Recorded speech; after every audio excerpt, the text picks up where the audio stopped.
ನಮ್ಮ ಜೊತೆ ಡಾಕ್ಟರ್ ಮೊಗಸಾಲೆ ಸರ್ ಅವರಿದ್ದಾರೆ. ಅವರಿಗೆ ನಾನು ಹೃತ್ಪೂರ್ವಕವಾಗಿ ಸ್ವಾಗತವನ್ನು ಬಯಸ್ತೇನೆ. ಅದೇ ರೀತಿ ಇಲ್ಲೆಲ್ಲ ಈ ಒಂದು ಅವರ ಮಾತುಗಳನ್ನು ಕೇಳಲು ಆಗಮಿಸಿರುವಂತ ಎಲ್ಲ ಸ್ತೋತ್ರಗಳಿಗೂ ನಾನು ಸ್ವಾಗತ ಬಯಸ್ತಾ ಮೊದಲು ಶಾರದಾ ಸ್ತುತಿಯೊಂದಿಗೆ ಕಾರ್ಯಕ್ರಮವನ್ನು ಆರಂಭಿಸೋಣ. ಯಾ ಕುಂದೇಂದು ತುಷಾರಹಾರ ಧವಲಾ ಯಾ ಶುಭ್ರವಸ್ತ್ರಾನ್ವಿತಾ ಯಾ ವೀಣಾವರದಂಡ ಮಂಡಿತಕರಾ ಯಾ ಶ್ವೇತ ಪದ್ಮಾಸನಾ ಯಾ ಬ್ರಹ್ಮಾಚ್ಯುತ ಶಂಕರ ಪ್ರಭೃತಿಭಿಃ ದೇವೈಃ ಸದಾ ವಂದಿತಾ ಸಾ ಮಾಂ ಪಾತು ಸರಸ್ವತಿ ಭಗವತಿ ನಿಶ್ಯೇಷಜಾಡ್ಯಾಪಃ.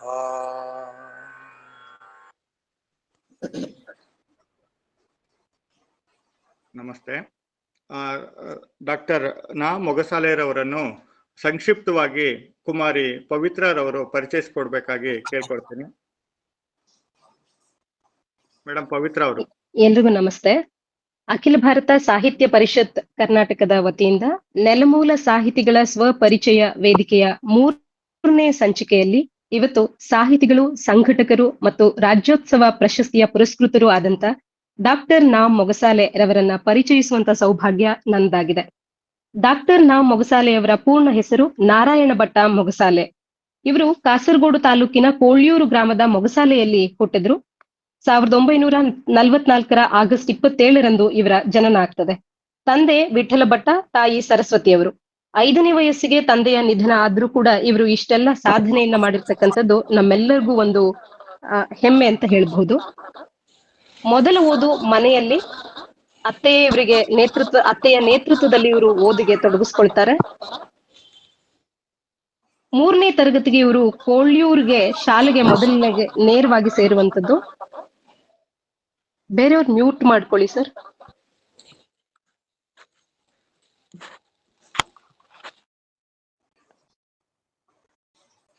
ಇವರು ನೇರವಾಗಿ 3ನೇ ತರಗತಿಗೆ ಕೋಳ್ಯೂರಿಗೆ ಶಾಲೆಗೆ ಸೇರ್ತಾರೆ, ಪ್ರಾಥಮಿಕ ಶಾಲೆಗೆ. ನಂತರ ಬಂಟ್ವಾಳ ತಾಲೂಕಿನ ಕನ್ಯಾನದ ಸರ್ಕಾರಿ ಕಿರಿಯ, ಹಿರಿಯ ಮತ್ತು ಪ್ರೌಢಶಾಲೆಯಲ್ಲಿ ಇವರಿಗೆ ಶಾಲಾ ಶಿಕ್ಷಣ ಅನ್ನುವಂಥದ್ದು ದೊರೆತದೆ.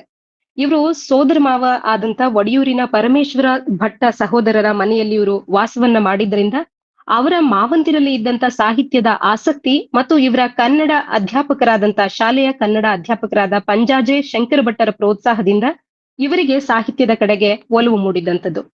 ಇವರು 1965ರಲ್ಲಿ ಮೊದಲಿಗೆ ತಮ್ಮ DSAC ಡಿಪ್ಲೊಮಾ ಪದವಿಯನ್ನ ಮುಗಿಸಿದ ನಂತರದಲ್ಲಿ ಸರ್ಕಾರಿ ಕೆಲಸದ ಒಂದು ಹುಡುಕಾಟದಲ್ಲಿರ್ತಾರೆ. 1965ರಲ್ಲಿ ಇವರಿಗೆ ಕಾಂತಾವರದಲ್ಲಿ ಗ್ರಾಮೀಣ ಚಿಕಿತ್ಸಾಲಯ ರೂರಲ್ ಡಿಸ್ಪೆನ್ಸರಿಯನ್ನ ತೆರೆದಾಗ ವೈದ್ಯಾಧಿಕಾರಿಯಾಗಿ ಅಲ್ಲಿ ನೇಮಕಗೊಳ್ತಾರೆ. 1965ರಿಂದ 2002ರವರೆಗೂ ಕೂಡ ನಿವೃತ್ತಿಯ ತನಕ ಅಲ್ಲಿಯೇ ಇವರು ಸೇವೆ ಸಲ್ಲಿಸಿರ್ತಕ್ಕಂಥದ್ದು. 1966ರಲ್ಲಿ ಪ್ರೇಮಲತಾ ಅವರೊಂದಿಗೆ ಇವರಿಗೆ ವಿವಾಹವಾಗಿ ಈ ದಂಪತಿಗಳಿಗೆ 3 ಜನ ಮಕ್ಕಳಿದ್ದಾರೆ. 3 ಜನರು ಕೂಡ ಸುಶಿಕ್ಷಿತರು ಅನ್ನುವಂಥದ್ದನ್ನ ನಾವು ಗಮನಿಸಬಹುದು. ಇನ್ನ ಇವರು ಕೇವಲ ಸಾಹಿತಿಗಳಷ್ಟೇ ಅಲ್ಲದೆ ಇವರು ಒಂದು ಸಂಘಟಕರು ಅಂದ್ರೆ ತಪ್ಪಾಗ್ಲಾರ್ದು. ಯಾಕೆಂದ್ರೆ ಕಾಂತಾವರದಲ್ಲಿ ರೈತ ಯುವಕ ವೃಂದದ ಸ್ಥಾಪನೆಯನ್ನ 1966ರಲ್ಲೇ ಇವರು ಮಾಡಿರ್ತಕ್ಕಂಥದ್ದು. ಸಾಮಾಜಿಕ ಸಂಘಟನೆಗೆ ಪ್ರೇರಣೆಯನ್ನ ನೀಡಿರುವಂತವ್ರು ಮತ್ತು ರೈತರನ್ನ ರಾಷ್ಟ್ರೀಯ ಪ್ರವಾಹದಲ್ಲಿ ಒಳಗೊಳ್ಳುವಂತಹ ಚಟುವಟಿಕೆಗಳ ನೇತೃತ್ವವನ್ನ ಇವರು 16 ವರ್ಷಗಳ ಕಾಲ ಮುನ್ನಡೆಸಿದ್ದಾರೆ. 1966ರಿಂದ 76ರಲ್ಲಿ ವಿವಿಧ ಪದಾಧಿಕಾರಿಯಾಗಿ ಸೇವೆಯನ್ನ ಈ ಒಂದು ಕಾಂತಾವರ ರೈತ ಯುವಕ ಸಂಘದಲ್ಲಿ ಇವರು ನಡೆಸಿದ್ದಾರೆ. ಕಾಂತಾವರ ಕನ್ನಡ ಸಂಘದ ಸ್ಥಾಪನೆಗೆ ಕೂಡ ಇವರು ಕಾರಣೀಭೂತರಾಗ್ತಾರೆ. 1976ರಲ್ಲಿ ಇದರ ಸ್ಥಾಪನೆ ಆಗ್ತದೆ. ಅದರ ಒಂದಷ್ಟು ಪ್ರಮುಖವಾದ ವಿಚಾರಗಳನ್ನ ತಿಳಿಸ್ಬೇಕು ಅಂದ್ರೆ 79ರಲ್ಲಿ ಮುದ್ದಣ ಕಾವ್ಯ ಪ್ರಶಸ್ತಿಯನ್ನ ಒಂದು ನೀಡುವಂತ ಯೋಜನೆಯನ್ನ ಚಾಲನೆಗೆ ತರ್ತಾರೆ. 2008ರಲ್ಲಿ ಸುವರ್ಣರಂಗ ಸನ್ಮಾನ್ ಪ್ರಶಸ್ತಿ, ನಂತರ ಮೊಗಸಾಲೆ ಪ್ರತಿಷ್ಠಾನದ ಮೂಲಕ ಕಾಂತಾವರ ಪುರಸ್ಕಾರ, ಕಾಂತಾವರ ಲಲಿತಕಲಾ ಪುರಸ್ಕಾರ ಮತ್ತೆ 3 ಪ್ರಶಸ್ತಿಗಳಿಗೆ ಚಾಲನೆಯನ್ನ ನೀಡುವಂತದ್ದು. ಮತ್ತೆ 2008ರ ಜನವರಿಯಿಂದ ಪ್ರತಿ ತಿಂಗಳು ಕೂಡ 2ನೇ ಆದಿತ್ಯವಾರ ನುಡಿ ನಮನ ಅನ್ನುವಂತ ಸಂಸ್ಕೃತಿ ಸಂವರ್ಧನ ಕಾರ್ಯಕ್ರಮ ಆಗ್ಬಹುದು. ಮತ್ತು ಕಾಂತಾವರ ಉತ್ಸವ ಅನ್ನುವಂಥದ್ದನ್ನ 2008ರಿಂದ ಪ್ರತಿ ವರ್ಷವೂ ಕೂಡ ನವೆಂಬರ್ 1ರಂದು ಕಾಂತಾವರ ಉತ್ಸವವನ್ನ ಪ್ರಾರಂಭಿಸಿ 11 ದತ್ತಿ ನಿಧಿಗಳ ಪುರಸ್ಕಾರವನ್ನ ಕೂಡ ನೀಡ್ತಾ ಬಂದಿದೆ ಈ ಸಂಸ್ಥೆ. 1980ರಿಂದ ಪ್ರತಿ ವರ್ಷವೂ ಕೂಡ ಮುದ್ದಣ ಸ್ಮಾರಕ ಕಾವ್ಯ ಪ್ರಶಸ್ತಿಯನ್ನ ಕೂಡ ನೀಡ್ತಾ ಬಂದಿದ್ದು 150ಕ್ಕೂ ಮಿಕ್ಕಿದ ಸಾಹಿತಿಗಳ ಕಲಾವಿದರನ್ನ ಗೌರವಿಸುವಂತ ಕಾರ್ಯವನ್ನ ಈ ಸಂಸ್ಥೆ ಮಾಡಿದೆ. ಅಂಥ ಒಂದು ಸಂಸ್ಥೆಯ ಸ್ಥಾಪನೆಯನ್ನ ಮಾಡುವಂತ ಉತ್ಕೃಷ್ಟ ಕಾರ್ಯವನ್ನ ಇವರು ಮಾಡಿದ್ದಾರೆ. ಹಾಗೇನೆ ವರ್ಧಮಾನ ಪ್ರಶಸ್ತಿ ಪೀಠ ಅಂತ ಹೇಳಿ ಮೂಡುಬಿದ್ರೆಯಲ್ಲಿ ಈ ಪೀಠ ಸ್ಥಾಪನೆಗೆ ಮಹತ್ವದ ಪಾತ್ರವನ್ನ ವಹಿಸಿದ್ದಾರೆ. ಮತ್ತು ಕಾಂತಾವರದಲ್ಲಿ ಕನ್ನಡ ಭವನದ ನಿರ್ಮಾಣಕ್ಕಾಗಿ ಸರ್ಕಾರದಿಂದ 12 ಲಕ್ಷ ರೂಪಾಯಿಗಳ ನೆರವನ್ನ ಪಡೆದು ಒಟ್ಟಾರೆ 25 ಲಕ್ಷ ರೂಪಾಯಿಗಳ ವೆಚ್ಚದಲ್ಲಿ ಕನ್ನಡ ಭವನದ ನಿರ್ಮಾಣವನ್ನ ಮಾಡುವುದ್ರ ಮೂಲಕ ಕನ್ನಡದ ಸಾಹಿತ್ಯ ಕೃಷಿಗೆ ಸಾಕಷ್ಟು ಕೊಡುಗೆಯನ್ನ ಇವರು ನೀಡಿರ್ತಕ್ಕಂಥದ್ದು. ಅಲ್ಲಮ ಪ್ರಭು ಪೀಠದ ಸ್ಥಾಪನೆಯನ್ನ 2008ರಲ್ಲಿ ಮಾಡುವಲ್ಲಿ ಕೂಡ ಇವರ ನೆರವು ಸಾಕಷ್ಟಿದೆ. ಇನ್ನ ಇವರ ಸಾಹಿತ್ಯದ ಕೃಷಿಯ ಕಡೆ ನಾವು ಗಮನವನ್ನ ಹರಿಸೋದಾದ್ರೆ 15ಕ್ಕೂ ಹೆಚ್ಚು ಕವನ ಸಂಗ್ರಹಗಳನ್ನ ಇವರು ಬರೆದಿದ್ದಾರೆ. ವರ್ತಮಾನದ ಮುಖಗಳು ಅಂತೇಳಿ 1974ರಲ್ಲಿ ಪ್ರಾರಂಭಿಸಿದಂಥದ್ದು, ಪಲ್ಲವಿ 1979ರಲ್ಲಿ, ಹೀಗೆ ಕರಣ ಕಾರಣ, ಕಾಮನೆಯ ಬೆಡಗು, ಬೇಲಿಯ ಗೂಟದ ಮೇಲೊಂದು ಚಿಟ್ಟೆ ಎನ್ನುವಂತ ಕವನ ಸಂಗ್ರಹಗಳು, ಹಾಗೆ 23 ಕಾದಂಬರಿಗಳು, ಮಣ್ಣಿನ ಮಕ್ಕಳು, ಅನಂತ, ಕನಸಿನ ಬಳ್ಳಿ, ನನ್ನದಲ್ಲದ್ದು ಎನ್ನುವಂತ ಕಾದಂಬರಿಗಳು, ಹಾಗೆ 8 ಸಣ್ಣ ಕಥೆಗಳು, ಆಶಾಂಕುರ, ಹಸಿರು ಬಿಸಿಲು, ಸುಂದರಿಯ 2ನೇ ಅವತಾರ, ಸೀತಾಪುರದ ಕಥೆಗಳು, ಹೀಗೆ ಸಣ್ಣ ಕಥೆಗಳು. ಇನ್ನು ಲೇಖನ ಸಂಕಲನಗಳನ್ನು ಕೂಡ ನಾವು ಕಾಣಬಹುದು. ಮೊಗಸಾಲೆಯವರ ಒಲವು ನಿಲುವು ಅನ್ನುವಂಥದ್ದು 2004ರಲ್ಲಿ ಹೊರಬಂತು. ಬಿಸಿಲ ಕೋಲು ಅನ್ನುವಂತ 2010ರಲ್ಲಿ ಹೊರಬಂದಂತ ಲೇಖನ ಆಗ್ಬಹುದು. ಈ ರೀತಿ ಲೇಖನಗಳ ಸಂಗ್ರಹಗಳನ್ನ ಕೂಡ ಕಾಣಬಹುದು. ಸಂಪಾದನಾ ಕೃತಿಗಳಾಗಿ ವಾಣಿ, ಪ್ರಸ್ತುತ, ಮುದ್ದಣ, ಕಾಂತಶ್ರೀ, ಮನೋರಮ, ಹೀಗೆ 16 ಸಂಪಾದನಾ ಕೃತಿಗಳನ್ನ ಕೂಡ ಹೊರತಂದಿದ್ದಾರೆ. ಅಷ್ಟೇ ಅಲ್ಲದೆ ವೃತ್ತಿಯಲ್ಲಿ ವೈದ್ಯರಾಗಿರುವ ಇವರು ವೈದ್ಯಕೀಯ ಕೃತಿಗಳನ್ನು ಕೂಡ ನಿರ್ಮಿಸಿರುವಂತದ್ದು ಇವರ ಒಂದು ಶ್ರೇಷ್ಠತೆ. ನಿಮ್ಮ ಕೈಯಲ್ಲೇ ನಿಮ್ಮ ಆರೋಗ್ಯ ಅನ್ನುವಂಥದ್ದು, ಆರೋಗ್ಯ ಅನಾರೋಗ್ಯದ ನಡುವೆ ಅನ್ನುವಂತ ಮತ್ತೊಂದು ಕೃತಿ, ಆರೋಗ್ಯ ಅನಾರೋಗ್ಯಕ್ಕೆ ಆಯ್ಕೆ ಇದೆಯೇ ಅನ್ನುವಂತ ಮತ್ತೊಂದು ಕೃತಿ, ಹೀಗೆ ವೈದ್ಯಕೀಯ ಕೃತಿಗಳನ್ನ ಕೂಡ ನೀಡೋದ್ರ ಮೂಲಕ ವೈದ್ಯಕೀಯ ಸಾಹಿತ್ಯ ಕೃಷಿಯನ್ನ ಕೂಡ ಇವರು ಮಾಡಿರ್ತಕ್ಕಂಥದ್ದು. ಇನ್ನ ನಾಟಕಗಳನ್ನ ಕೂಡ, ಹುರೂರವ, ಧರ್ಮಯುದ್ಧ ಎನ್ನುವಂತ ನಾಟಕಗಳನ್ನ ಕೂಡ ಇವರು ರಚಿಸಿದ್ದಾರೆ. ಅಂಕಣ ಬರಹಗಾರರಾಗಿ ಕೂಡ ಸಾಕಷ್ಟು ಅಂಕಣಗಳನ್ನ ಇವರು ಕನ್ನಡಪ್ರಭ ಪತ್ರಿಕೆಯಲ್ಲಿ, ಉತ್ತರ ಕನ್ನಡ, ಕನ್ನಡ ಜನಾಂತರಂಗದ, ಮಂಗಳೂರಿನ ಕರಾವಳಿ ಅಲೆ ಪತ್ರಿಕೆಗಳಲ್ಲಿ ಕೂಡ ಆರೋಗ್ಯ ಸಲಹೆಗಳನ್ನ ಸುಮಾರು 10 ವರ್ಷಕ್ಕೂ ಹೆಚ್ಚಿನ ಕಾಲ ಇವರು ನೀಡಿರ್ತಕ್ಕಂಥದ್ದು. ಇನ್ನ ಇವರ ಕುರಿತು ನಾವು ನೋಡೋದೇ ಆದ್ರೆ ಮೊಗಸಾಲೆಯವರಿಗೆ ಅರ್ಪಿಸಲ್ಪಟ್ಟಂತ ಅಭಿನಂದನಾ ಗ್ರಂಥಗಳು ಕೂಡ ಇದಾವೆ. ಹಾಗೆ ಜೀವನ ಚರಿತ್ರೆ ಅಂತ ಬಂದ್ರೆ ಮೊಗಸಾಲೆಯ ಮುಖಾಂತರ ಬೆಳಗೋಡು ರಮೇಶ್ ಭಟ್ ಅವರು ಮೊಗಸಾಲೆಯ ಮುಖಾಂತರ ಅನ್ನುವಂತ ಜೀವನ ಚರಿತ್ರೆಯನ್ನ ಇವರ ಬಗ್ಗೆ ಬರೆದಿರುವಂತದ್ದು. ಇನ್ನ ಲೋಕ ಸಂವಾದಿ ಅಂತ ಹೇಳಿ ದೀಪಾ ಫಡ್ಕೆ ಅವರು ಪರಿಚಯವನ್ನ ಮಾಡಿಕೊಟ್ಟಿದ್ದಾರೆ. ಹಾಗೆ ಸಾಹಿತ್ಯದ ಬಯಲಬೆಟ್ಟ ಅನ್ನುವಂತ ಬದುಕು ಬರಹ ಡಾಕ್ಟರ್ ಬಿ ಜನಾರ್ದನ ಭಟ್ ಅವರು ಪರಿಚಯಿಸಿರ್ತಕ್ಕಂಥದ್ದು. ಇವರಿಗೆ ಸಾಕಷ್ಟು, ಇವರು ಸಾಹಿತ್ಯ ಕೃಷಿಗೆ ನೀಡಿರ್ತಕ್ಕಂಥ ಹಲವಾರು ಕೊಡುಗೆಗಳಿಂದ ಸಾಕಷ್ಟು ಪುರಸ್ಕಾರಗಳು ಕೂಡ ಇವರಿಗೆ ದೊರಕಿದೆ. ಸಾಹಿತ್ಯ ಅಕಾಡೆಮಿ ಪ್ರಶಸ್ತಿ ಆಗಿರ್ಬೋದು, ನನ್ನದಲ್ಲದ್ದು ಅನ್ನುವಂತ ಒಂದು ಕಾದಂಬರಿಗೆ ಸಾಹಿತ್ಯ ಅಕಾಡೆಮಿ ಪ್ರಶಸ್ತಿ 1977ರಲ್ಲೇ ದೊರಕಿರ್ತಕ್ಕಂಥದ್ದು. ಪ್ರಭವ ಕವನ ಸಂಗ್ರಹಕ್ಕೆ ಕವಿ ಕಡೆಂಗೋಡ್ಲು ಕಾವ್ಯ ಪ್ರಶಸ್ತಿ, ಪ್ರಭವ ಕವನ ಸಂಗ್ರಹಕ್ಕೆ ಮತ್ತೊಮ್ಮೆ ಪ್ರಥಮ BH ಶ್ರೀಧರ ಕಾವ್ಯ ಪ್ರಶಸ್ತಿ, ಹಾಗೆ ಉಪ್ಪು ಕಾದಂಬರಿಗೆ ತುಷಾರ ವಿಂಶತಿ ಕಾದಂಬರಿ ಸ್ಪರ್ಧೆಯಲ್ಲಿ ಪ್ರಥಮ ಸ್ಥಾನ, ಮತ್ತೆ ಅರ್ಥ ಕಾದಂಬರಿಗೆ ಹಾವನೂರು ಪ್ರಶಸ್ತಿ, ಹೀಗೆ ಹಲವಾರು ಪ್ರಶಸ್ತಿಗಳು ಇವರ ಸಾಹಿತ್ಯ ಕೃಷಿಗೆ ಒಲಿದಿರ್ತಕ್ಕಂಥದ್ದು. ಇನ್ನ ಭಾರತ ಸರ್ಕಾರದಿಂದ ದಕ್ಷಿಣ ಮಧ್ಯ ಸಾಂಸ್ಕೃತಿಕ ಕೇಂದ್ರ ಭೋಪಾಲ್ ಇವರು ಸಂಯೋಜಿಸಿದಂತ ಕವಿಗೋಷ್ಠಿಯಲ್ಲಿ ಬಿಜಾಪುರ 1992ರಲ್ಲಿ ಬಿಜಾಪುರದಲ್ಲಿ, 96ರಲ್ಲಿ ಶಿವಮೊಗ್ಗದಲ್ಲಿ ನಡೆದಂತ 2 ಬಾರಿ ಸಹಭಾಗಿಯಾಗಿ ಇವರು ಕಾರ್ಯ ಮಾಡಿದ್ದಾರೆ. ಅಖಿಲ ಭಾರತ ಸಾಹಿತ್ಯ ಸಮ್ಮೇಳನದ ಕವಿಗೋಷ್ಠಿ ಚಿಕ್ಕಮಗಳೂರು ಮತ್ತು ಹುಬ್ಬಳ್ಳಿಯಲ್ಲಿ ನಡೆದಾಗ ಇವರು ಸಹಭಾಗಿಯಾಗಿರ್ತಕ್ಕಂಥದ್ದು. ತುಮಕೂರಿನಲ್ಲಿ ಜರುಗಿದಂತ ಕರ್ನಾಟಕ ವಿಜ್ಞಾನ ಪರಿಷತ್ತು ಸಂಯೋಜಿಸಿದಂತ ಕವಿಗೋಷ್ಠಿಯಲ್ಲಿ ಸಹಭಾಗಿ, ಹೀಗೆ ಹಲವಾರು ಗೌರವಗಳು ಕೂಡ ಇವರಿಗೆ ಸಂದಿವೆ. ಇವರು ಸಾಹಿತ್ಯ ಕೃಷಿ ಮತ್ತು ವೈದ್ಯಕೀಯ ಕ್ಷೇತ್ರ ಅಷ್ಟೇ ಅಲ್ಲದೆ ಕಾಂತಾವರದಲ್ಲಿ 1994ರಲ್ಲಿ ನಡೆದಂತ ಕಾರ್ಕಳ ತಾಲೂಕಿನ 2ನೇ ಸಾಹಿತ್ಯ ಸಮ್ಮೇಳನದ ಸಂಚಾಲಕತ್ವವನ್ನ ಕೂಡ ನಡೆಸಿಕೊಟ್ಟಿದ್ದಾರೆ. ಬೇಲಾಡಿಯಲ್ಲಿ 1996ರಲ್ಲಿ ಜರುಗಿದಂತ ಕಾರ್ಕಳ ತಾಲೂಕು 4ನೇ ಸಾಹಿತ್ಯ ಸಮ್ಮೇಳನದ ಸಂಚಾಲಕತ್ವ. ಹೀಗೆ ಕೇವಲ ಸಾಹಿತ್ಯದಲ್ಲಿ ಕೃತಿಗಳನ್ನ ಮೂಡಿಸುವುದಷ್ಟೇ ಅಲ್ಲದೆ ಕನ್ನಡ ಭವನದ ನಿರ್ಮಾಣ ಆಗಿರ್ಬಹುದು, ಪ್ರಶಸ್ತಿಗಳ ಸ್ಥಾಪನೆ ಆಗಿರ್ಬಹುದು, ಮತ್ತು ಒಟ್ಟಾರೆ ರೈತರ ನೆರವಿಗಾಗಿ ಬರುವಂತ ರೈತ ಯುವಕ ವೃಂದದ ಸ್ಥಾಪನೆ ಆಗಿರ್ಬೋದು, ಹೀಗೆ ಇಡೀ ಸಾಹಿತ್ಯ ಕ್ಷೇತ್ರ ಅಷ್ಟೇ ಅಲ್ಲದೆ ಸಾಮಾಜಿಕವಾಗಿ ಒಂದಷ್ಟು ಹರಿಕಾರರಾಗಿ ಕಾರ್ಯ ಮಾಡಿದ್ದಾರೆ ಅಂದ್ರೆ ತಪ್ಪಾಗ್ಲಾರ್ದು. ಇವರನ್ನ ಪರಿಚಯಿಸಿದಂತದ್ದೇ ನನ್ನ ಭಾಗ್ಯ ಅಂತ ಭಾವಿಸ್ತಾ ಮುಂದೆ ಸರ್ ನೀವು ಮಾತನಾಡಿ ಸರ್. ಅಚ್ಚುಕಟ್ಟಾಗಿ ಪರಿಚಯಿಸಿದಂತಹ ಪವಿತ್ರರವರಿಗೆ ಧನ್ಯವಾದಗಳು. ಈಗ ನಾವೆಲ್ಲ ಕಾಯ್ತಿರುವಂತಹ ಡಾಕ್ಟರ್ ನಾ ಮೊಗಸಾಲೆರವರ ಧ್ವನಿಯಲ್ಲಿ ಅವರ ಪರಿಚಯವನ್ನು ಮಾಡಿಕೊಳ್ಳೋಣ. ಸರ್, ತಾವು ದಯವಿಟ್ಟು ಮಾತಾಡ್ಬೇಕಾಗಿ ಕೇಳ್ಕೊಳ್ತೀನಿ. ಎಲ್ಲರಿಗೂ ನಮಸ್ಕಾರ. ನನಗೆ ತಾಂತ್ರಿಕ ತೊಂದರೆಯಿಂದ ಬಹಳ ಬೇಗ ನಿಮ್ಮ ಜೊತೆಗೆ ಸೇರ್ಲಿಕ್ಕೆ ಆಗ್ಲಿಲ್ಲ.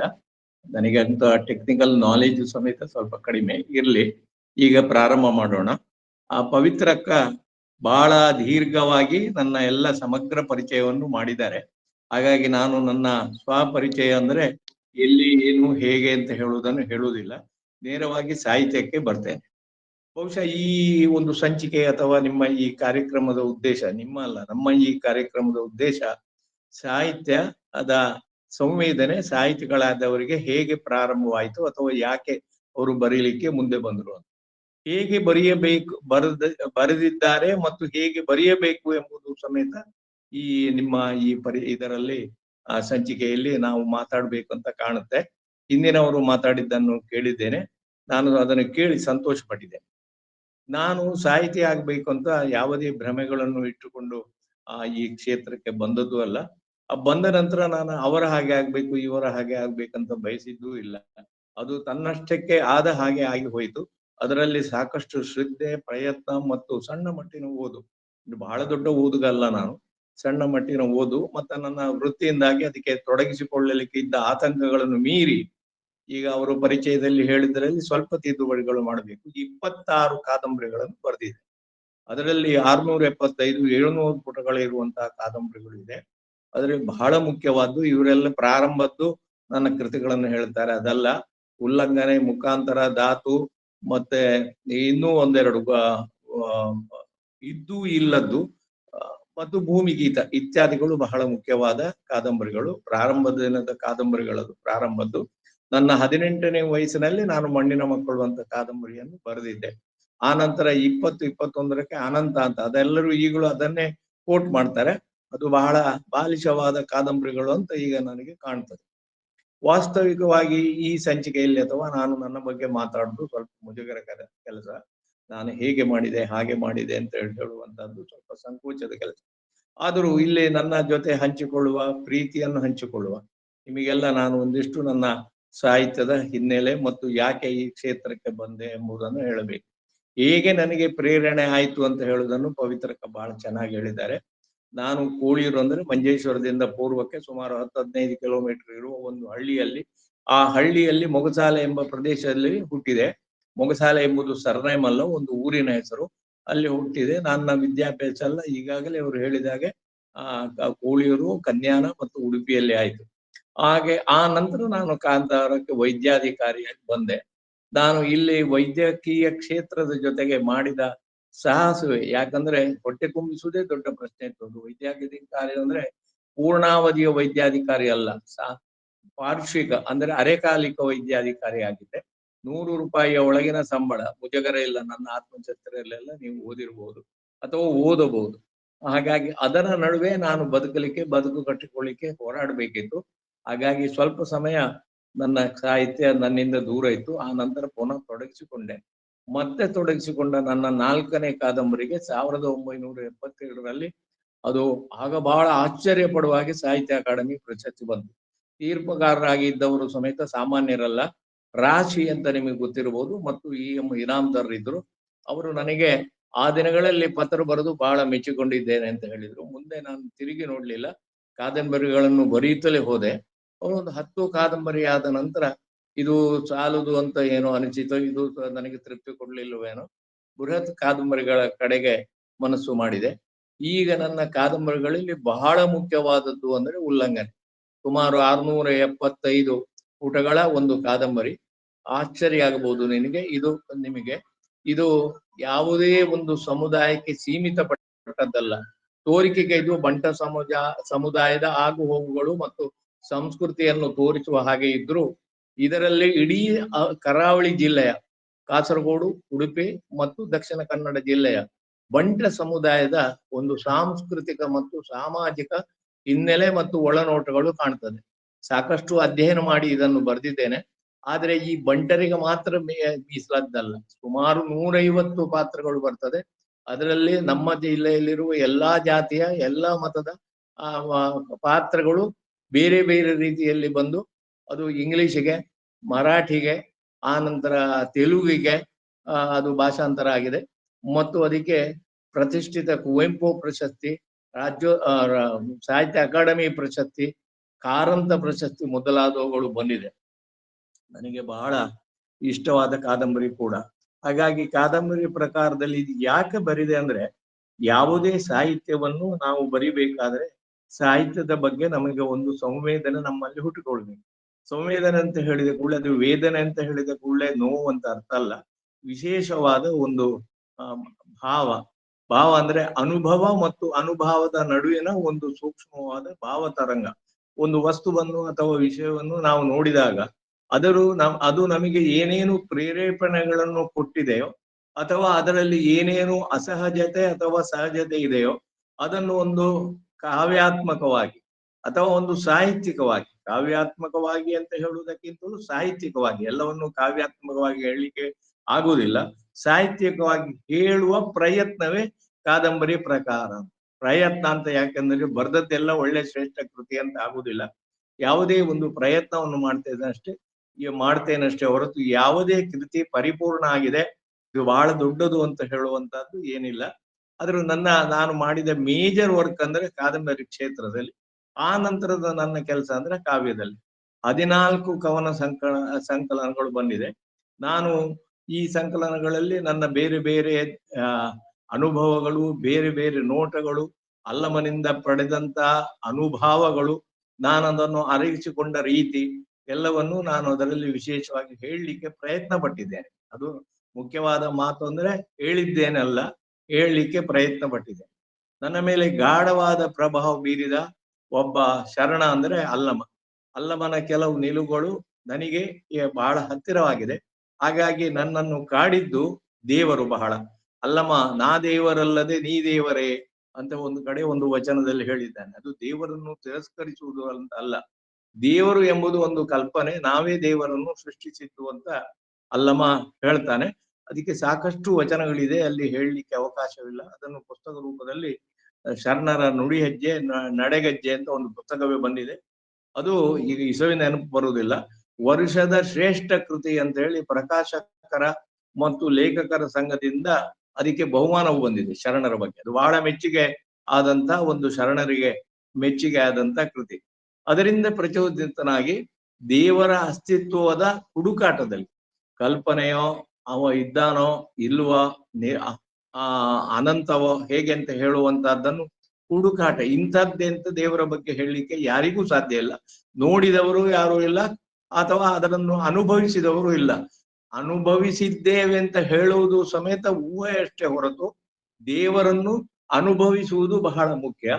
ಅನುಭವಿಸಲಿಕ್ಕೆ ಆಗುವುದಿಲ್ಲ ಅಂತ ಹೇಳುವ ನೋವಿನಿಂದ ಅದು ದೇವರು ಇದ್ದಾನ ಇಲ್ವ ಅಂತ ಗೊತ್ತಿಲ್ಲದ್ದರಿಂದ ಆ ಬಗ್ಗೆ ನಾನು ಏನು ಹೇಳುವುದಿಲ್ಲ ಅಂತ ಕಾರಂತರು ಹೇಳಿದಾಗೆ, ನನಗೂ ಸಹ ದೇವರ ಬಗ್ಗೆ, ದೇವರ ಅಸ್ತಿತ್ವದ ಬಗ್ಗೆ ಒಂದು ಸಣ್ಣ ಸಂಶಯ. ಅದಕ್ಕೆ ದೇವರು ಮತ್ತೆ ಮತ್ತೆ ಅಂತ ಒಂದು ಕವನ ಸಂಕಲನವನ್ನೇ ನಾನು ಹೊರತಂದಿದ್ದೇನೆ. ಇದು ನಾಸ್ತಿಕವಾದ ಖಂಡಿತ ಅಲ್ಲ. ಅನೇಕರಿಗೆ ತಪ್ಪು ತಿಳುವಳಿಕೆ ಬರಬಹುದು, ಮೊಗಸಾಲೆಯವರು ನಾಸ್ತಿಕ ಅಂತ ಹೇಳಿ. ಆದರೆ ಆಸ್ತಿಕ್ಯದ ಹೆಸರಿನಲ್ಲಿ ನಾವು ದೇವರ ಹೆಸರಲ್ಲಿ, ದೇವಾಲಯಗಳ ಹೆಸರಲ್ಲಿ ಮಾಡುವಂತ ವೈಭವೀಕರಣ ಎಷ್ಟೋ ಸಲ ಅಯ್ಯೋ ಇದಕ್ಕಿಂತ ಬೇರೆ ಯಾವುದಕ್ಕಾದ್ರೂ ತೊಡಗಿಸಿಕೊಂಡು ಸಮಾಜಕ್ಕೆ ಅದನ್ನು ಸದುಪಯೋಗ ಪಡಿಸುವ ರೀತಿಯಲ್ಲಿ ನಾವು ಉಪಯೋಗಿಸಬಹುದಲ್ಲ ಅಂತ ಹೇಳುವಂತದ್ದು ನನಗೆ ಕಂಡಿದೆ. ಹಾಗಾಗಿ ದೇವರು ಈಗಲೂ ಮುಂದೆಯೂ ಬಹುಶಃ ನನಗೆ ಕಾಡ್ತಾನ ಇಲ್ವೋ ಗೊತ್ತಿಲ್ಲ, ಅದರ ಬಗ್ಗೆ ನಾನು ಬರೆದಿದ್ದೇನೆ. ಅದರಲ್ಲಿ ಬಹಳ ಮುಖ್ಯವಾದದ್ದು ಒಂದು ಕವನ ದೇವರು ಅಂತ. ನಾನೀಗ ಅದನ್ನು ನಿಮಗೆ ಒಂದು 2 ಲೈನಲ್ಲಿ ಓದ್ತಾನೆ, ಯಾಕಂದ್ರೆ ಸಮಯ. ನನ್ನ ದೇವರು ಅಂತ ಇದು ಪ್ರಜಾವಾಣಿಯಲ್ಲಿ ಬಂತು. ಪ್ರಜಾವಾಣಿಯಲ್ಲಿ ಬಂದಾಗ ಇದನ್ನು ಯಾಕೆ ಹೇಳ್ತಾ ಇದ್ದೇನೆ ಅಂದ್ರೆ, ಅನಂತಮೂರ್ತಿ ಖುದ್ದು ನನಗೆ ಫೋನ್ ಮಾಡಿದ್ರು, ಎಷ್ಟು ಚೆನ್ನಾಗಿ ಹೇಳಿದ್ಯಪ್ಪ ನೀನು ದೇವರ ಬಗ್ಗೆ ಅಂತ. ನಾನು ಹೇಳಿದ್ದ ಇಲ್ವಾ ಗೊತ್ತಿಲ್ಲ ನನಗೆ, ಅದು ಬಂದದ್ದ ಅಂತ ಉದ್ದೇಶ ಪೂರ್ವಕವಾಗಿ ಬರೀಲಿಕ್ಕಾಗುವುದಿಲ್ಲ ಸಂವೇದನೆ. ಒಂದು ಕಡೆಗೆ ಹೋಗಿದ್ದೆ ನಾನು ದೇವಸ್ಥಾನಕ್ಕೆ.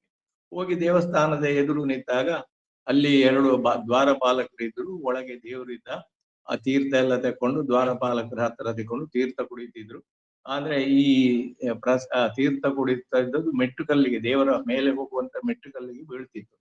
ಆವಾಗ ನನಗೆ ಅನಿಸಿತು, ಈ ಮೆಟ್ಟುಕಲ್ಲು ದೇವರಲ್ಲ, ಒಳಗಿರುವ ಇದುವೇ ಶಿಲ್ಪದಿಂದ, ಇದುವೇ ಕಲ್ಲಿನಿಂದ ಮಾಡಿದ ಇವರು ದೇವರು. ಆ ಪಾಲಕರಿಗೆ ದೇವರಾಗಬೇಕಂತ ಬಯಕೆ ಇರಬಹುದು, ಅವರು ದ್ವಾರಪಾಲಕರು ದೇವರಾಗಲಿಲ್ಲ, ಹೊರಗಿದ್ದಾರೆ. ಅದರ ಹಿನ್ನೆಲೆಯಲ್ಲಿ ಒಂದು ಪದ್ಯ ಬರೆದೆ. ಪ್ರಾರಂಭದ 2 ಲೈನ್ ಹೇಳ್ತೇನೆ, ಕೊನೆಯ 2 ಸಾಲನ್ನು ಹೇಳ್ತೇನೆ. ನನ್ನ ದೇವರು ನಾನು ಶಿಲ್ಪಿ. ನೋಡಿ, ಕೈಯಿಂದ ಅಲ್ಲ ಕಣ್ಣಿಂದ. ಇದು ಅಪರೂಪದ, ನಾನು ಬರೆದಿದ್ದೇನೆ ಅಂತ ಹೇಳುವುದಲ್ಲ. ನಾನು ಶಿಲ್ಪಿ, ಕೈಯಿಂದ ಅಲ್ಲ ಕಣ್ಣಿಂದ. ಇದು ಹೀಗೆ ಪ್ರಾರಂಭ ಆಗ್ತದೆ. ಕೊನೆಗೆ ಮೆಟ್ಟಲು ಕಲ್ಲುಗಳಲ್ಲಿ ದೃಷ್ಟಿ ನೆಟ್ಟೆ ಸುಮ್ಮನೆ, ಕಾಲ್ ತುಳಿದಕ್ಕೆ ಸಿಕ್ಕಿದ ಹಾಗಿದ್ದುವು ಅವು. ಯಾವುದು? ಮೆಟ್ಟಲ ಕಲ್ಲುಗಳು. ಭಕ್ತರ ಕೈಯಿಂದ ಬಿದ್ದ ತೀರ್ಥದಲ್ಲಿ ಒಳಗೊಳಗೇ ರೋಮಾಂಚನಗೊಂಡು ದೇವರೇ ದೇವರ ಆಗದ ಹಾಗೆ ನಿಂತಿದ್ದರು. ದೇವರೇ ದೇವರಾಗದ ಹಾಗೆ ನಿಂತಿದ್ದರು. ಶೇಷ ಶಯನಿಗೆ ಕೈ ಮುಗಿಯಲಾರದೆ ಉಳಿದು. ಯಾರಿಗೆ ಕೈ ಮುಗಿಬೇಕು? ಒಳಗಿನವನಿಗೋ ದೇವರಾಗದೇ ಇರುವ ಹೊರಗಿನವನಿಗೋ? ಗೊತ್ತಾಗ್ಲಿಲ್ಲ. ಶೇಷ ಶಯನಿಗೆ ಒಳಗೆ ಮಲಗಿದ್ದಾನೆ ದೇವರು, ಅವನಿಗೆ ಕೈ ಮುಗಿಯಲಾರದೆ ಉಳಿದೆ. ಗುಡಿಯ ಮೆಟ್ಟಲಲ್ಲಿ ಕಲ್ಲಾಗಿ ನಾನು ಸಮೇತ ಕಲ್ಲಾಗಿ ಹೋದೆ. ನನಗೆ ಸಂವೇದನೆ ಎಂಬುದೇ ಇಲ್ಲವಾಗಿ ಹೋಯಿತು. ಆ ಕಲ್ಲಿನಲ್ಲಿ ಇದ್ದ ಹಾಗಿತ್ತು ಕಾಮನ ಬಿಲ್ಲು. ಅಲ್ಲಿ ಒಂದು ಸಂವೇದನೆ ಬಂತು. ಈ ಕಲ್ಲಿನಲ್ಲಿ ಒಂದು ಕಾಮನ ಬಿಲ್ಲು ಉಂಟಲ್ಲ, ಅದು ಇಷ್ಟೆಲ್ಲ ಈ ಬೇರೆ ಬೇರೆ ಬಣ್ಣಗಳಿಂದ ನನ್ನ ಕಣ್ಣುಗಳನ್ನು ತುಂಬಿಕೊಂಡಿತಲ್ಲ ಎಂಬುವಂಥದ್ದು ಬಂತು. ಇದು ದೇವರ ಬಗ್ಗೆ, ಹೀಗೆ ಬೇರೆ ಬೇರೆ ದೃಷ್ಟಿಯಲ್ಲಿ ದೇವರ ಬಗ್ಗೆ ನಾನು ಹೇಳಿದೆ.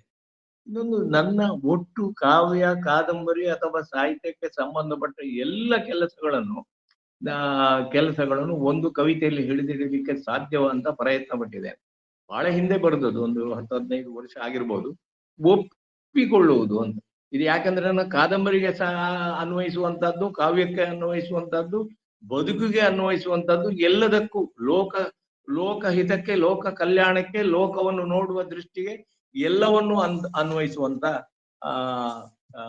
ಕವನ. ಇದನ್ನು ಬಹಳ ಮೆಚ್ಚಿಕೊಂಡವರು ಅನೇಕರು. ಅದರಲ್ಲಿ ಬಹಳ ಮುಖ್ಯರಾದವರು ನಮ್ಮ ಬೆಳಗೋಡು ರಮೇಶ್ವರ ಭಟ್ರು. ನನಗೆ ಬಹಳ ಬೇಕಾದವರು, ಅಂದ್ರೆ ಆತ್ಮೀಯರು. ಮತ್ತು ನನ್ನ ಕಾವ್ಯದ ಒಳನೋಟಗಳನ್ನು ನನಗಿಂತ ಹೆಚ್ಚಾಗಿ, ಯಾಕಂದ್ರೆ ಬರೆದವರಿಗೆ ಅದರಲ್ಲಿ ಯಾವ ಒಳನೋಟ ಉಂಟು ಅಂತ ಗೊತ್ತಾಗೋದಿಲ್ಲ, ಅದಕ್ಕಿಂತ ಹೆಚ್ಚಾಗಿ ಅವರು ಅದನ್ನು ಅರ್ಥೈಸಿ ನನಗೆ ಹೇಳಿದ್ದಾರೆ. ಈಗ ಒಪ್ಪಿಕೊಳ್ಳುವುದು ಭಾರಿ ಸಣ್ಣ ಪದ್ಯ, ಪದ್ಯ ಅಲ್ಲ ಕವನ. ಅದನ್ನೀಗ ನಿಮ್ಮ ಮುಂದೆ ಇಡುತ್ತೇನೆ. ಒಪ್ಪಿಕೊಳ್ಳುವುದು ನೋಡಿ, ಬಹಳ ಸೂಕ್ಷ್ಮವಾಗಿ ಗಮನಿಸಿ. ಕಾಡೆ ಕರುಣೆಯಿಂದ ಕಳುಹಿಸಿದ ಹಾಗಿರುವ ಈ ಬಿದಿರ ತುಂಡು ನಾಡಿಗೆ ಬಂದು ಕೊಳಲಾಗಿದೆ. ಕಾಡೆ ಕರುಣೆಯಿಂದ ಕಳುಹಿಸಿದ ಹಾಗಿರುವ ಈ ಬಿದಿರ ತುಂಡು ನಾಡಿಗೆ ಬಂದು ಕೊಳಲಾಗಿದೆ. ಕೋಗಿಲೆ ಮತ್ತು ನವಿಲುಗಳ ಜೊತೆಗೆ ಬಗೆ ಬಗೆಯ ಹಾಡಿನ ಹೂಗಳೂ ಬಂದು ಸ್ವರಗಳಾದಂತಿವೆ ಕೊಳಲಿನಲ್ಲಿ.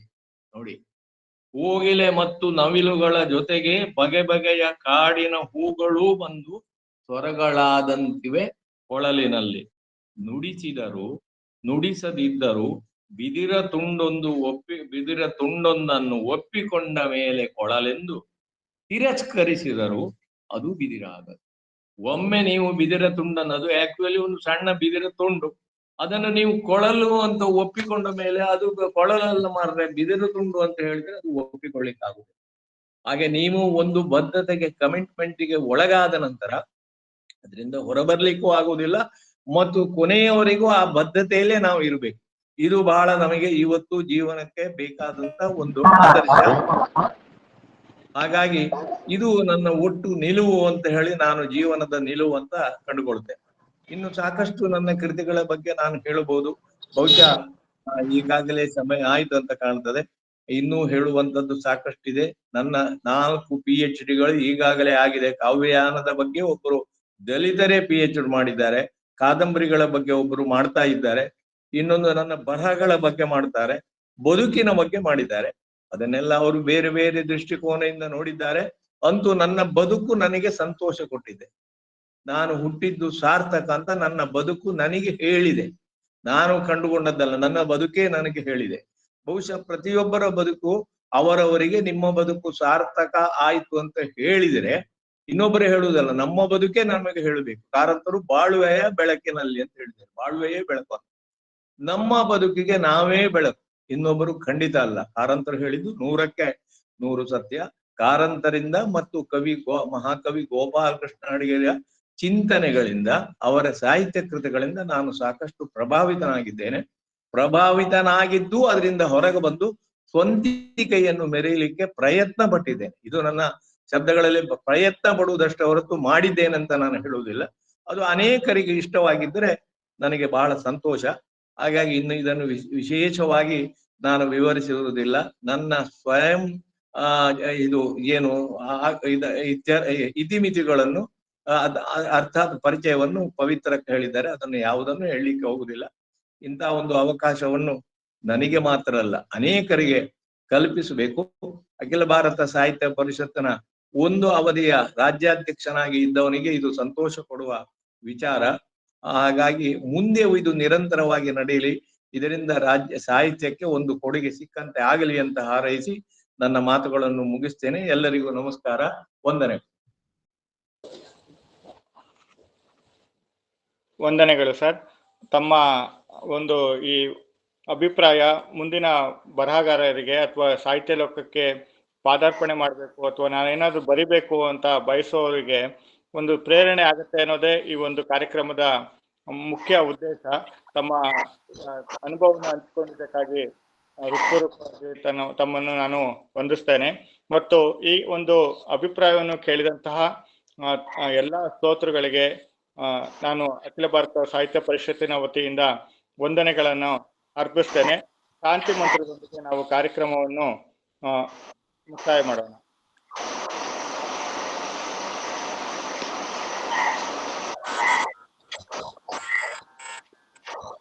ಸರ್ವೇ ಭವಂತು ಸುಖಿನಃ, ಸರ್ವೇ ಸಂತು ನಿರಾಮಯಾಃ, ಸರ್ವೇ ಭದ್ರಾಣಿ ಪಶ್ಯಂತು, ಮಾ ಕಶ್ಚಿತ್ ದುಃಖಭಾಗ್ ಭವೇತ್.